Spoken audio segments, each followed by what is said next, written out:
Collot d'Herbois took the chair which was directly in range, put on his hat, and calmly said, as Henriot gave the order to fire, "We can at least die at our post." No volley came, the men had mutinied. Then the Convention declared Henriot beyond the protection of the law, and Henriot fled to the City Hall. The Convention chose Barras to command their armed force, but save a few police they had no force. The night was wearing away, and Fleuriot had not been able to persuade Robespierre to take any decisive step. Robespierre was indeed only a pettifogging attorney.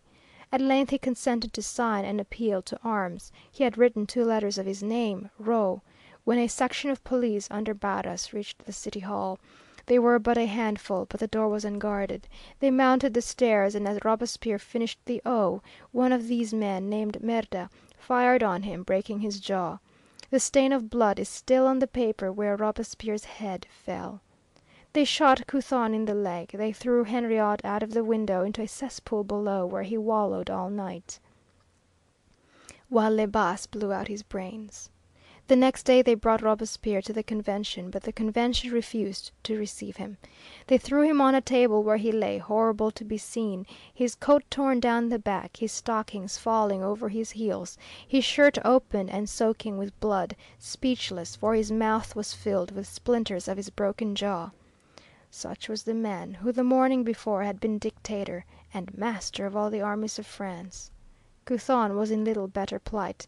21 in all were condemned on the 10th Thermidor and taken in carts to the guillotine. An awful spectacle. There was Robespierre with his disfigured face, half dead, and Fleuriot and Saint Just and Henriot next to Robespierre, his forehead gashed, his right eye hanging down his cheek, dripping with blood and drenched with the filth of the sewer in which he had passed the night. Under their feet lay the crippled Couthon, who had been thrown in like a sack. Couthon was paralyzed, and he howled in agony as they wrenched him straight to fasten him to the guillotine. It took a quarter of an hour to finish with him, while the crowd exulted. 100,000 people saw the procession, and not a voice or a hand was raised in protest. The whole world agreed that the Terror should end. But the oldest of those who suffered on the 10th Thermidor was Couthon, who was 38, Robespierre was 35, and Saint Just but 27.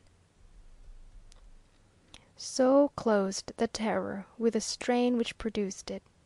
It will remain a byword for all time, and yet, appalling as it may have been, it was the legitimate and the logical result of the opposition made by caste to the advent of equality before the law. Also the political courts served their purpose. They killed out the archaic mind in France, a mind too rigid to adapt itself to a changing environment. Thereafter no organized opposition could ever be maintained against the new social equilibrium. Modern France went on steadily to a readjustment on the basis of unification, simplification of administration, and equality before the law, first under the Directory, then under the Consulate, and finally under the Empire. With the Empire the Civil Code was completed, which I take to be the greatest effort at codification of modern times.